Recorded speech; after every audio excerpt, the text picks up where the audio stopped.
From Beam Media in Dallas, Texas, this is Jack Everett continuing the next part of our commentary on Blade Runner from Westwood, 1997. So, offline, I went ahead and did the shooting range, and so I'm just going to show you right now the score I got, and I managed to beat Crystal Steel's score of 65. It actually took me a couple tries to do it, but the reason I did it is because I want to show you something about that score later on. And also, something I missed here is you can click on this here. Old copies of case files, notices, and memos. The usual station junk. And as you can see, it's kind of nothing. And then let's just click on the Nothing trash even can. remotely interesting, but hell, if I was going to root through trash, my expectations weren't too high. Just because it's my favorite line in the whole game. And like I said before, I'm not going to do the shooting range here just because it's really boring, and so we'll move on to it later. But we'll move on to the ground floor here, and so every now and then you will just see the weirdest things. Like you'll see there's something that I can highlight right here. Hey, pal. And then as soon as I click on it, it seems to disappear. And then you can't, the mouse cursor. So this whole area is just super buggy. Occasionally you'll see Gaff in here, which will be introduced to him later. And then here, officer walks up. No one talks to you. It's really weird. Okay, but we can go see Guza again. But Guza won't have anything to say since we haven't really done anything on the case yet. Bryant go on permanent leave and you get full use of the office, Lieutenant?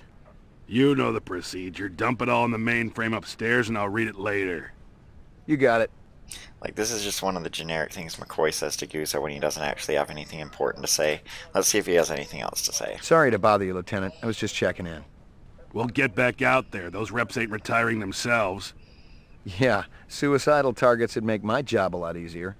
Yeah. Everybody's got a job, kid. He'll just say that again. But I do love that line where he's like, everybody's got a job, kid. Sometimes I use that quote myself. So we're going to go ahead, and I said I wasn't going to do this till Act 2, but I am going to show you the evidence that we picked up from the mainframe last time, just so that there's some context behind this guy Gregorian here. This guy is Gregorian, and he was arrested related to another case.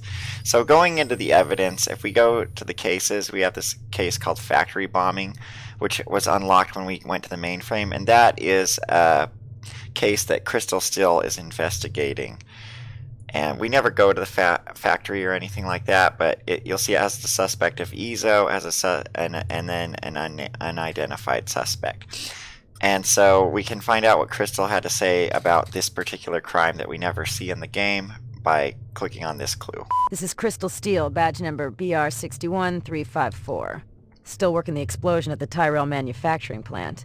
It'll take a day or so to analyze the debris, but there's no doubt in my mind that we're dealing with a bomber here. Right now, it looks like the protesters had nothing to do with it. They were in too close proximity to have been in on the deal. No MOs or identities are rolling up just yet, and I'm still going through the INSET files to see if any replicant munitions experts are unaccounted for.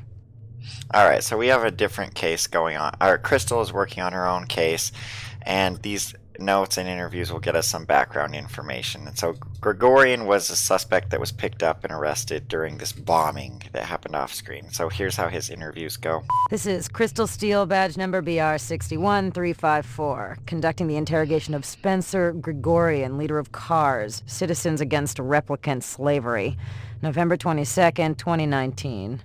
I once again asked that my attorney... Shut it, shitbird. I'm asking the questions. We've already put you on the machine, so we know you're not a skin job. That term offends me. Okay, so you're not one of those biomechanical scumbags, and you claim to not know anything about the bombing at Tyrell. This is true.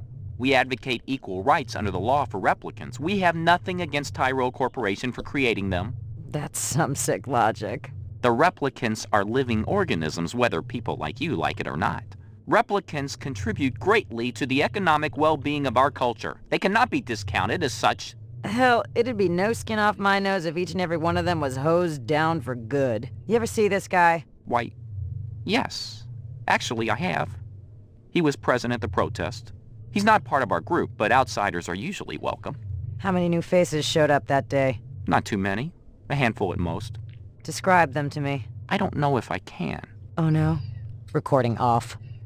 So a lot of this interview will make more sense in Act 2 when we're actually introduced to the character that Crystal was asking this Gregorian guy about. Izo is his name. But I also like the ending of this interview A because you hear that Gregorian wasn't being outright with his witness account, with his statement, and so Crystal still says recording off. But then when we listen to interview B, Gregorian suddenly has a very different attitude. Describe them for me again. There was that Rastafarian fellow, and one of our ex-members showed up. Who's that? A Japanese man named Izo. Why'd you get rid of him? We're a pacifist organization, and we have rules. One of them is no weapons allowed. Izo refused to check in a samurai sword at the door during meetings. Where can I find this Izo? He owns one of those little secondhand stores downtown. Let me ask you a question. Who the hell bankrolls your operation? Well, we have a number of anonymous donors, people with resources and sources. Such as? So anonymous, even I don't know who they are. I almost believe you. So I believe that Gregorian Interview B is different depending on whether or not this character Izo is a replicant or not, and my guess is, based off of that interview, that Izo is going to be human in this playthrough. Alright, so that gets us some background on this other factory bombing case. So now we'll talk to this Gregorian guy that's locked up, and he'll give us some more information about it, and we're going to be able to do a Voight-Kampff test on him. Are they letting me out? I'm not the one who makes that decision. I suppose it's my turn to bear the cross for the cause. You're Spencer Gregorian, right? No. I really think my lawyer should be here. Alright, so we can ask him about the protests. So in the factory bombing, I think it was implicit that there was a protest going on while the bombing happened, but that the protests seemed to have nothing to do with the bombing. I got some more questions for you. Tell me about your protest at Tyrell's plant. I already told that other detective everything. Under duress. I want to know about the people who were there. The Rastafarian and the Asian guy with the sunglasses. I didn't know the Rastafarian. The Asian fellow was one of our ex-members. Izo was his name. How long did you know him for? Let's see. I met him about 5 years ago. He seemed so smart and balanced. He really wanted to help the replicant people. Then what? He started associating with the more militant factions. I was astounded when I heard he was supplying weapons to some of them. What kind of weapons? Guns so new that even the police had hardly used them, I heard. Yeah, so we're definitely getting Izo as a human in this playthrough, and Izo will make more sense once we get to the second act, but the reason I know he's human is because this Gregorian guy has known him for 5 years, and the replicants only have been in Los Angeles for a month.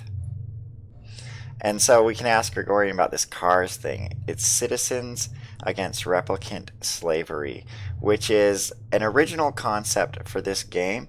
But interestingly enough, if you've seen Blade Runner 2049, a very similar idea exists in that movie, except it's more of like replicants against replicant slavery. But either way, Gregorian has interesting stuff to say about it. I got some more questions for you. Lot of people involved in your cause? Spencer? Yes, sir, we're growing fast. As more and more people realize that replicants have cognitive and emotional legitimacy, the Citizens Against Replicant Slavery will spearhead the movement towards... Save the pitch for someone who gives a shit. We're peaceful people, Detective. We live by a code that men like you could never understand. Try me. 2 centuries ago, humans were held in slavery. Brave souls formed an underground railroad. So, you help replicants escape the city. I'm talking figuratively, Detective. Sure you are. We're not children, Detective. We have resources. The world is changing. People are waking up to the injustices perpetrated by a sick society that you have helped...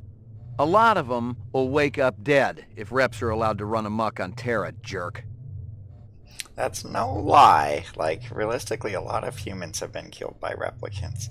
But I'll have to admit, like, when I first played this game when I was 15, I was totally against the replicants. I was totally on the side of the Blade Runners. But now, as a more mature adult, I sort of understand the replicant plight a little better, so I'm more sympathetic to them. Alright, we're going to do a Voight-Kampff test on this guy, Gregorian. So, a thing about the Voight-Kampff test is that the difficulty setting that you choose at the beginning of the game affects whether or not you get a result from this. Like, if you play this game on hard, you'll almost never get a result from the test, but if you play it on easy, you'll usually get a result from the test. But getting a result or not makes no difference in the game whatsoever. I'm gonna give you a little test. The other detective, she already tested me earlier today. Uh-huh. Look, I gotta check out the equipment, and you're the only stiff around. I object to this treatment. If you'll just call my lawyer, he'll take care... Your lawyer would tell you I got the authority to VK the mayor if I want. And he'd have to smile and nod and kiss my butt until I cleared him. So sit down. Yeah, so like this VK test, it sort of looks like the one from the movie, and we got this smoke here in the background, just as if Rachel was smoking, except it's Gregorian, and Gregorian doesn't smoke. So first we need to calibrate the test. So Reaction time is a factor in this, so please pay attention. Where do you live? 3rd sector, uptown. Nice neighborhood? Very. Is this going to take long? Just keep your pants on, Spencer. Yeah, and so like that, where do you live is exactly what Holden asks Leon at the beginning of Blade Runner. So we can adjust the calibration ourselves a little bit, which theoretically you could use to get different results, but most of the time you don't get a result anyway, so it doesn't even matter. But well, we'll do another calibration. What do you do for a living? I teach political science. Because like sometimes the second time you click the button, the needle goes What's to a your different name? spot, so you might as well Spencer do Gregorian. it as many times I really as think possible. my lawyer should be here. Just keep your pants on, Spencer. And that's it. That's all the more that we can calibrate it. I mean, it was a little lower. So there's different intensities of question. There's the high, medium, and low intensity questions. And all of the questions that McCoy will ask are from the movie or from the book. I mean, everything in the book and in the movie is asked to the various characters that you can give the test to. I mean, they'll have their own responses. None of them respond the same way as Rachel does in the movie and the various characters in the book that do it. And then I think some of the questions were just made up for this game by the narrative staff at Westwood. So we'll just, in theory, if you ask a lot of high intensity questions, you have a better chance of the test ending early and not getting a result, but I've never found a reliable way to get a positive or negative result, so we'll just sort of click at random. You're at a restaurant with friends. One of them orders lobster. The chef drops the lobster into the tub of boiling water while you watch. Are you trying to make me sick? So see, that gave us a pretty strong human response you'll have seen up here. And the bottom one is how strong of a replicant response it is. You have a little boy. He shows you his butterfly collection, plus the killing jar. I take him to a psychiatrist. And that one gave sort of a replicant response. Describe in I mean, single this words is all only the good things that come into your my mind mother. about I'll tell you about your my mother. Patient, brave, loving. Not the same response as Leon. A teacher calls you stupid in front of the rest of the class. I try to do better next time. Actually, about that, describe your mother to me. Every time in the movie that Deckard hears that, Leon doesn't say the same thing. Like when it does the flashback things, like sometimes he says, "Let me tell you about my mother," and sometimes he says, "I'll tell you about my mother." Like my briefcase? Department issue. Baby hide. 100% genuine human baby hide. Appropriate. For a killer. Yeah, this Gregorian guy is You're very crying. sarcastic and does not Why like is Blade that? Runners. Crying? It's nothing to be ashamed of. I might cry for any number of reasons. I'll bet. You notice someone attractive across the room. If I thought the attraction was mutual, I would ask her out for coffee or lunch. You're having dinner at a friend's home. Halfway through the appetizer, he tells you that you've been eating goose liver pâté. I wouldn't eat it, and I confront him. You've been kidnapped. Your captors tell you that you'd better think about what you did to deserve this. I try to reason with them.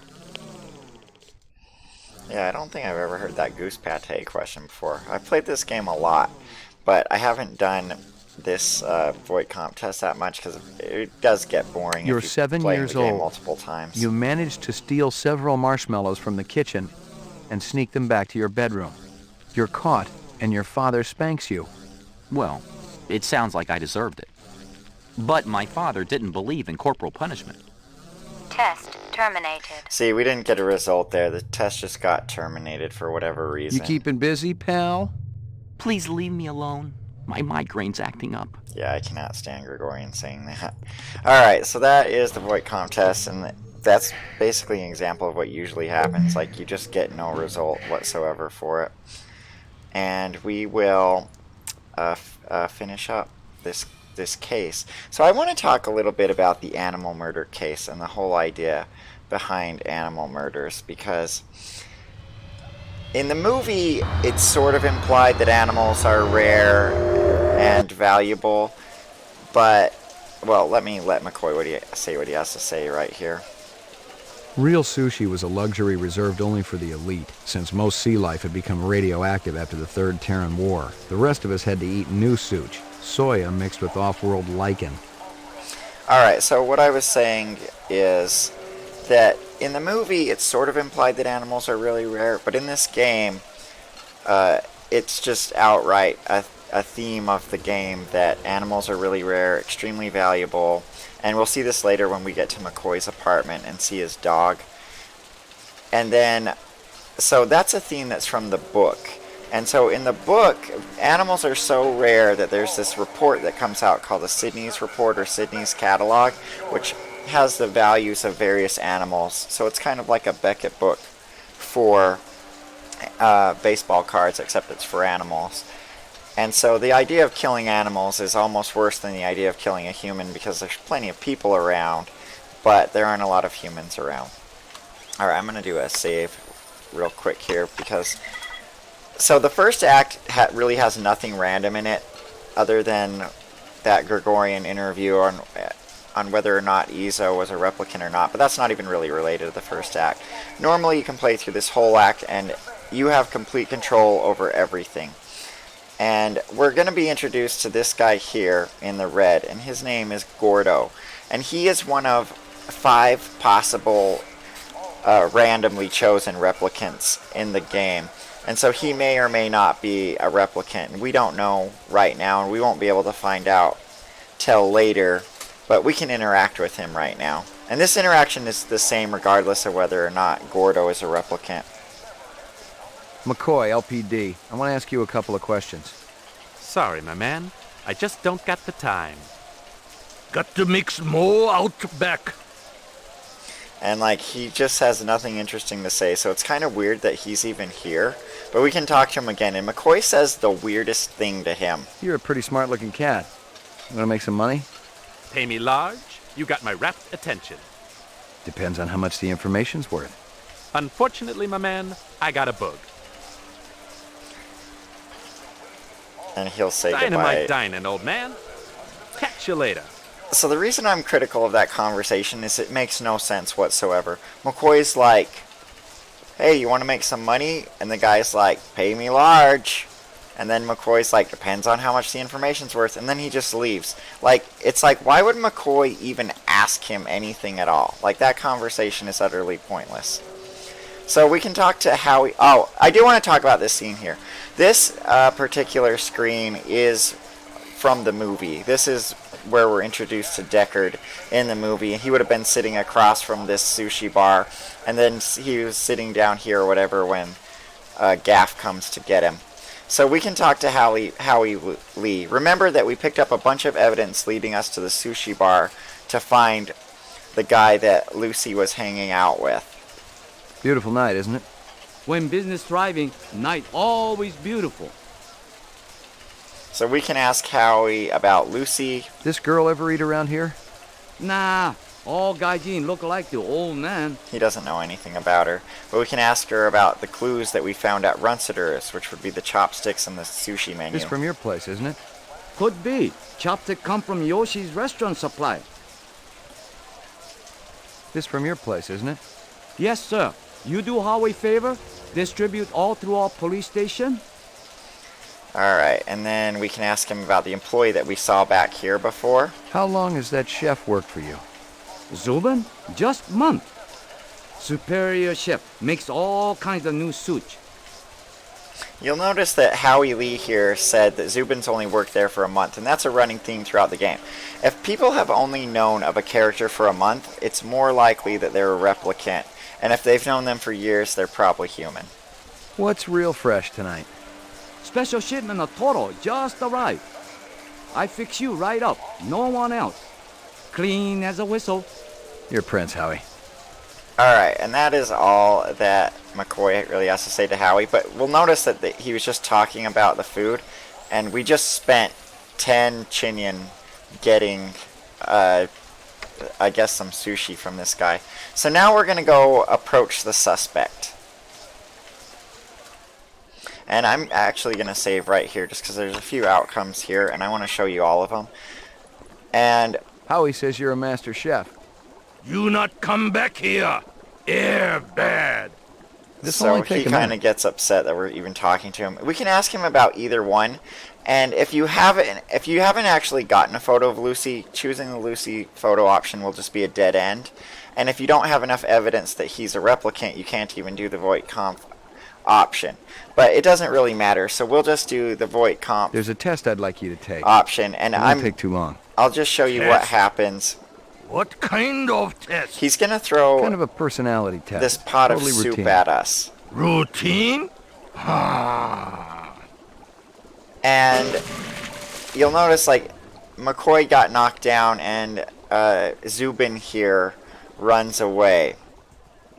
So if we start chasing after him now, pretty much all we can do is run up this alley, and that's the way he went. There's a guy over here, which I'll talk about later.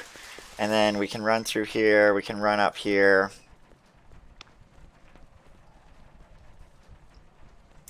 And McCoy takes a while on the stairs. And then we can run back here. Locked. And nothing happens. So that's what happens if you get knocked over from the soup. You can't find this Zubin guy. And later on, when you go to McCoy's apartment, if you weren't able to catch up with Zubin, Zubin will come and attack you on McCoy's roof. But I'm not going to show that. Howie So- says you're a master chef. You not come back here. Air bad. I'll just choose the This will only take Lucy a minute. option this time.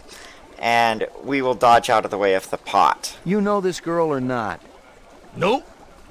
I know who I know, and who I don't know. I don't know her. Think hard. Okay. Maybe seen her once. At station.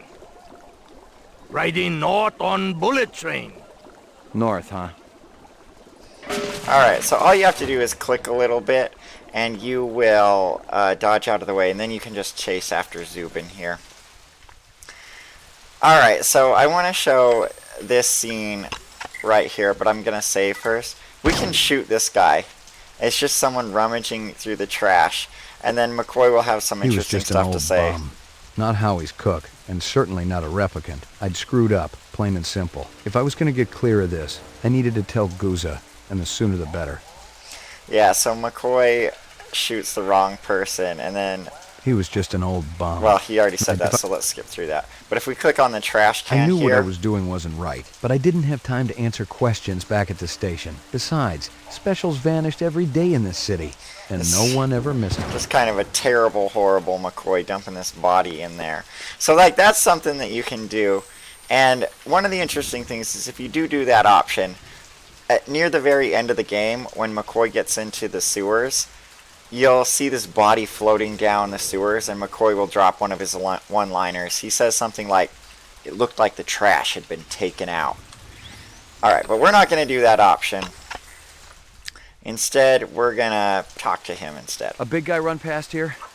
Hey, maybe spare some Chinian? So we have the option here to give him some money. So Thanks. why not? The big man, he kinda limping. That away. Yeah, he told us barely anything. It's not like we had any other choice but to go this way. But now if we click on the garbage can, we'll see McCoy dug out a license plate here. Now, how McCoy would have associated that license plate with the car that we were tracking in the first part of this video. I don't know, but he did. Alright, so let's continue following Zubin. Oh, but I do want to talk about something here. So, I am going to let Zubin go. So, normally you can retire Zubin here, or you can let him go. And I'll just retire him real quick just to show you what that's like and what difference it makes. And then I'll let him go, and I'll explain why I'm going to let him go. So he attacks, and we can just keep pumping him full lead. And then eventually he goes down. Now, if you retire Zubin, you can go ahead Lightning and Squad, get a Rep picture. Unit, Battle of the Gemini. I'd retired a war hero, someone who'd fought for the freedom of the off-world colonists. The poor guy kind of reminded me of one of those Buffalo Soldiers, blacks who had killed and died for America, yet weren't allowed to drink alongside whites. And maybe, just maybe, the photograph validated his own existence. Alright, so if we look at the clues now and we go to the Suspects tab, we'll have like a lot of information about Zubin, and we'll have the photograph of him that McCoy just grabbed off of his body. And that's sort of how that goes. And if we leave here, we'll talk to a character named Gaff. You'll see that this garage door has opened, so we can go out here. Oh, actually, this guy shows up. Chill it, man. Just took a wrong turn back there, that's all. Take your business elsewhere. Now, I didn't pull out An McCoy's gun. excellent He just idea. automatically does that, so this always happens. And this, Gordo showing up here seems to happen whether or not he's a replicant. But if we go out here, Gaff will be out here for us to meet, and he'll just have some stuff to say. Rumor has it you've been earning your stripes, McCoy. Working on it. Keep it up. You just might have a future in this business. I understand it's got a hell of a retirement plan. Great joke I from checked with McCoy. UN Air. Looks your rep swung that Moonbus massacre last month. They ever find the moon bus? Disappeared into thin air. Brian thinks it crashed out in the Kipple. How many reps we talking about? Enough. They're Nexus 6s, so don't take too much slack. Gotcha. You VK the mark before retirement? Didn't have to. That's why they call it the magic. I'm starting to understand. You ever retire a human, your career is over. Remember that. Alright. So, that's Gaff's reaction if we kill the replicant. If we retire Zubin. Excuse me. But I'm going to go ahead and load our game, and I'm going to let Zubin go. So, rather than retiring him, what you do is, I'll go to this back room, he'll jump down, and then Relax. I just lower my Nobody's gun. gonna get retired, okay? What do you want from Zubin? Just talk, that's all. So talk. There are things I want to know. Ah, police. I'm McCoy, LPD Rep Detect Unit. Rep-a-detect? Sometimes we're called Blade Runners. Alright, and then he just runs away. You can actually take a shot at him as he's running away, and McCoy will use a replicant slur at him, but he'll still get away. And then we're still going to see Gordo come out here. Actually, we're not going to see Gordo come out here. Alright, so Gordo only comes out if you retire Zubin.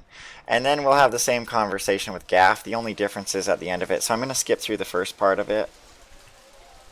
Rumor has it you Working on it. keep it up. I understand it's... I checked with UN Air. They ever find... Disappeared How many reps we... enough. They're Nexus. Gotcha. Your target give you the slip? This part's different. What happened, McCoy? You feel sorry for it? My game must have been off. Go home and get some rest. I'm sure you need it. So Gaff there gets upset at you, but I want to talk about a few things that Gaff does talk about in that conversation there. He mentioned something called a Moonbus massacre, which occurred a month ago. And we'll find out later that the game completely broke. Oh, never mind. It was just waiting for the animation to complete. We'll find out later that all the replicants... Well, we've just found out that all the replicants came down on the Moonbus, and there was a massacre, which presumably it was similar to the line in the movie where the replicants killed the crew and passenger of a transport ship. Oh, I always like to say see you later, Howie. See you before I later, leave. Howie. Okay. And so we know the replicants all came down a month ago. And so anyone that's been here longer than a month, isn't it? And we know that they killed a lot of people when they were coming to Earth. So they are murderers. Like, the replicants are not free of guilt. Although, is it truly their fault? You know? I empathize with them a little bit. So I let Zubin go there because it affects your disposition with the character Lucy. Lucy will really appreciate it if you let Zubin go. And in this playthrough, just so I can demonstrate as much of the game as possible, I'm going to try to be a rep sympathizer and get the Lucy ending or the Dectora ending. If I get the chance to do the Dectora ending, I'll do it. But until then, I will try to get the Lucy ending. And that is why I saved Zubin. And it'll make sense more in a minute. And so this is the elevator from the movie. Looks the same. And McCoy is on the same floor, 88. McCoy, 88F. 88. Thank you. Actually, I can't remember if Deckard was on 88. I lived with the best gal I'd ever seen. She was 2 now and full of life and love. She'd cost me about a year's salary, but she was worth it. It was good to have someone warm nearby after completing a dirty job, and the retirement swag from this case would go toward getting her a partner. Yeah, so McCoy is just absolutely obsessed with this dog. He's always going to be talking about his dog to other characters, and like, Here you can go, feed baby. the dog Dinner a doggy time. treat. It's kind of cute. And then also there's an Esper machine in McCoy's apartment, so you can use it at either the police station or at McCoy's apartment, but we already did it, so we don't need to go through that again. And I had read somewhere that you were going to be able to use the Esper machine in Deckard's spinner, but you can't. Oh, and also, like, if I miss anything or am wrong about anything in this game, be sure to post in the comments so that I'll know and I can correct it in a future video. Or bring up anything that I missed. Alright, so when we go out here, McCoy will have something to say about Zubin. And this monologue that McCoy is about to do happens regardless of whether you retire Zubin or Zubin was let the him go. first Nexus 6 I'd come up against. There was something in his eyes, an almost primordial desire to live. Most of the 3s, 4s, and 5s I'd seen would just give up when you had them. But these 6s, they were a whole other breed. Yeah, so that just gives us some background on the Nexus 6 models. Now, since we saved Lucy's life, you'll see there's a red dot here on McCoy's answering machine. So a message gets left at the end of this act no matter what. But since we saved Zubin's life, we're going to get a message from Lucy. Hi, Mr. McCoy. I'm sure you remember me. I heard about what you did for my friend, and I just wanted to say thanks. The message could have come from any of a dozen people. I'd done my share of favors when I was in uniform. Something about the voice was familiar, but I was too tired to place it for sure. Erase and reset. Now, if we'd retired Zubin, instead Clovis would have called us and he would have just started spouting poetry. I think the poem goes something like, I was angry with my friend. And something about wrath, and my wrath did end. I was angry at my foe. Oh, it goes, I was angry with my friend. I told my wrath. My wrath did end. I was angry at my foe. I told my wrath, and my wrath did grow. But we saved Zubin's life, so Lucy calls us to thank us instead. And also, you can have McCoy go to the bathroom back here.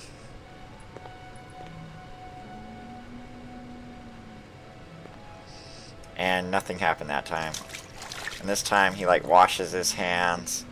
And he washed his hands again.